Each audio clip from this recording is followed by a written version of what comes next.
ભરૂચ જિલ્લાના આમોદ તાલુકાના દોરા ગામ નજીક દિલ્હી મુંબઈ એક્સપ્રેસ વે પર વહેલી સવારે સર્જાયેલા એક ભયાનક અકસ્માતમાં મહારાષ્ટ્રના પનવેલના યુવકનું કરુણ મોત નીપજ્યું હતું.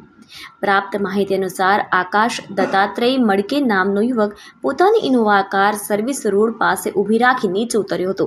ત્યારે વડોદરાથી ભરૂચ તરફ પૂર ઝડપે આવી રહેલી સ્કોડા કારના ચાલક પોપટભાઈ ઠાકરસિંહભાઈ જસાણીએ તેને જોરદાર ટક્કર મારી હતી.